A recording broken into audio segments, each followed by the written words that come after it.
எல்லாருக்கும் வணக்கம். இன்றைக்கி நம்ம வீடியோவில் என்ன பார்க்க போகிறோம்னா, வாழைப்பழத்தை வச்சு ஒரு அல்வா தான் செய்ய போகிறோம். வாழைப்பழத்தில் நிறைய ஐட்டம் செய்யலாம்.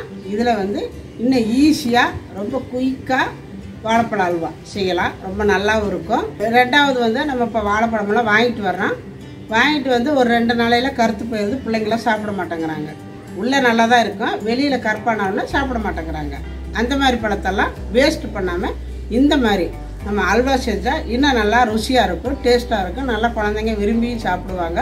அதனால் இன்றைக்கி பனானா அல்வா தான் செய்ய போகிறோம். அதுக்கு முன்னாடி இதுவரையில் எங்கள் சேனலை சப்ஸ்கிரைப் பண்ணாமல் இருந்தால் சப்ஸ்கிரைப் பண்ணி வச்சுக்கோங்க. பக்கத்தில் இருக்கிற அந்த பெல்லை அமுத்தி வைங்க. அப்போ தான் நாங்கள் போடுற வீடியோ உடனே உங்களுக்கு கிடைக்கும்.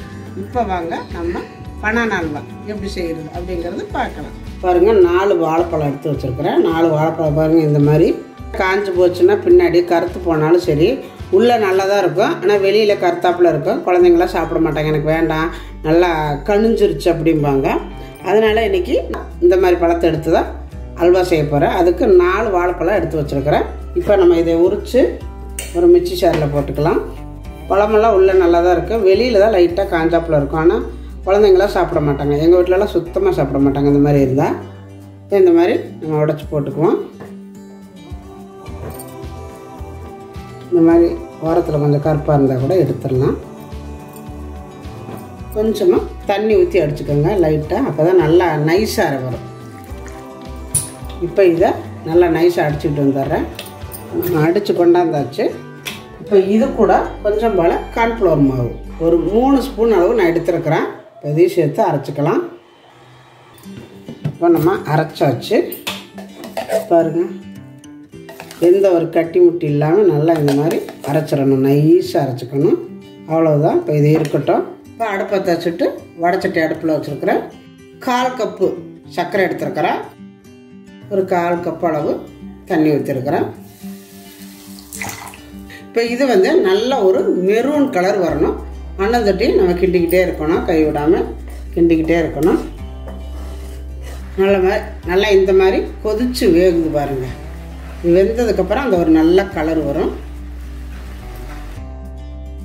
இந்த மாதிரி கலர் வரையில் கை விடாமல் கிளறிக்கிட்டே இருக்கணும், இல்லைன்னா ஒரு மாதிரி கருகல் வாசம் வரும், சாப்பிட முடியாது. கொஞ்சமாக தண்ணி லைட்டாக விடுங்க, தெரிக்கும், பார்த்து கம்மியாக விட்டுக்கணும்.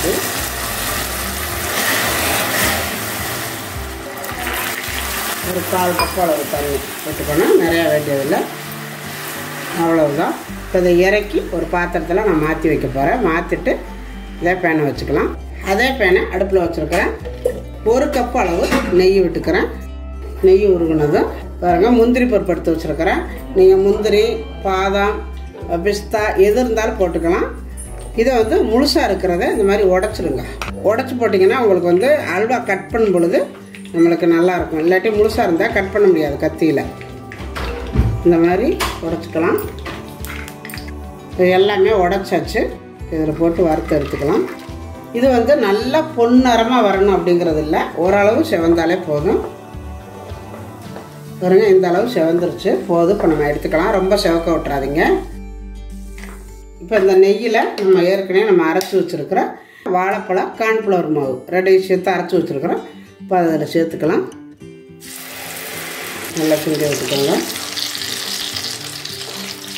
நல்லா கட்டி இல்லாமல் கை விடாமல் நல்லா அப்படி கிளறி விட்டுக்கோங்க. இது லைட்டாக அப்படி வதங்கினதும் நம்ம வச்சுருக்கிற அந்த சக்கரை ஊற்றி கலக்கிக்கலாம். இந்த மாதிரி நல்லா கை விடாமல் கிளறிக்கணும். இந்த மாதிரி கட்டி இல்லாமல் நம்ம சக்கரை பாவை காய்ச்சினோடனே அது கூடவே தூக்கி நம்ம அரைச்சி வச்சுருக்கிற வாழைப்பழத்தை ஊற்றி கிண்டிக்கலாம். ஆனால் அது ரொம்ப நேரம் வேகணும். இப்போ நான் செஞ்ச மாதிரி நீங்கள் செஞ்சீங்கன்னா சீக்கிரம் கெட்டியாக வந்துடும். ஏன்னா சில பேர் நினைக்கலாம், ஏன் இது தனித்தனியாக செய்கிறாங்க, ஒட்டுக்க போட்டு செய்யலாமேன்னு. அது கொதிச்சு வெந்துட்டே இருக்கும், கெட்டி சீக்கிரம் கிடைக்காது, கெட்டி ஆகாது, ரொம்ப நேரம் வேகணும். அதுக்காகத்தான் இந்த மாதிரி பண்ணிக்கிறது.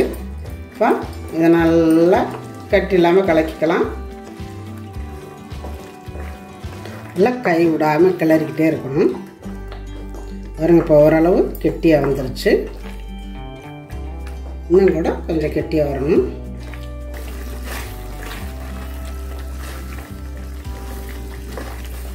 பாருங்கள், இப்போ நல்லா உருண்டு திரண்டு நல்லா கெட்டியாக வந்துருச்சு. இந்த மாதிரி வர்றதுக்கு எனக்கு வந்து 25 நிமிஷம் ஆயிடுச்சு. இதுக்கு வந்து மெயினாக இந்த பதம் தான் முக்கியம். ரொம்ப நேரம் என்னடா கிட்டிக்கிட்டே இருக்கிறோமே, சரியாக போயிடும், இறக்கிடுவோம் அப்படின்னு நினச்சிடாதீங்க. ஒரு கண்ணாடி பதம் வரணும். பாருங்கள், இது நம்ம எடுத்தால் எப்படி வடியுது பாருங்கள், இது மாதிரி இருக்கணும். இந்த பதம் தான் நீங்கள் கரெக்டாக கண்டுபிடிச்சிக்கணும். இப்போ பார்த்தீங்கன்னா நல்லா வத்திருச்சு. இப்போ நம்ம வறுத்து வச்சுருக்கிற இந்த முந்திரி பருப்பை சேர்த்துக்கலாம். நல்லா இந்த மாதிரி சேர்த்து கலக்கிக்கோங்க. நல்லா பாருங்கள் எவ்வளோ கெட்டியாக வந்து பாருங்கள், இந்த மாதிரி இருக்கணும். அப்போ தான் நம்மளுக்கு வந்து பீஸ் போடணும்னா நல்லாயிருக்கும். இல்லை அப்படியே நம்ம வந்து பீஸ் போடாமல் சாப்பிட்டாலுமே அப்போ தான் நல்லாயிருக்கும். இந்த மாதிரி அப்படி இருக்குது பாருங்கள். இதுதான் நல்லா கரெக்டான பதம். இப்போ அடுப்பை ஆஃப் பண்ணிடலாம். இப்போ இந்த மாதிரி ஒரு பிளேட்டில் இதில் கொஞ்சம் போல் நெய் விட்டுக்கோங்க. நல்லா தடவி விட்டுருங்க ஃபுல்லாக. அப்போ தான் நம்ம வந்து எடுக்கையில் ஈஸியாக இருக்கும். இப்போ நம்ம செஞ்சு வச்சுருக்கிற அல்வாவை அதில் சேர்த்துக்கலாம்.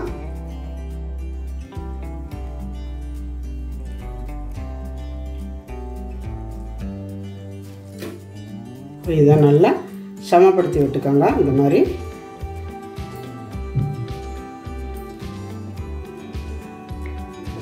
இந்த மாதிரி நம்ம சமப்படுத்தி விட்டுட்டா தான் அப்புறம் நம்மளுக்கு வெட்டும் பொழுது ஈஸியாக இருக்கும்.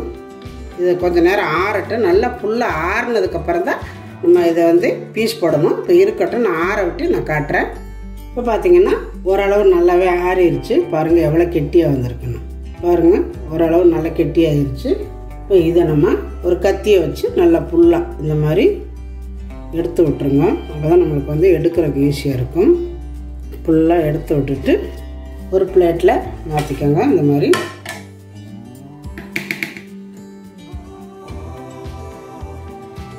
பாருங்கள் நல்லா ஒட்டாமல் வந்துருக்குது.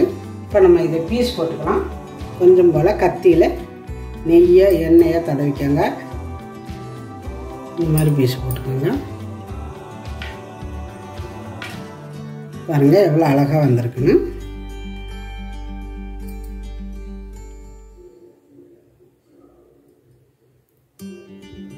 எவ்வளோ நல்லா அப்படியே எவ்வளோ சாஃப்டாக இருக்குது பாருங்கள் அல்வா. இன்னும் கூட கொஞ்சம் ஆறணும். கொஞ்சம் லைட்டு சூடாக இருக்கையில் நான் எடுத்துட்டேன். பாருங்கள்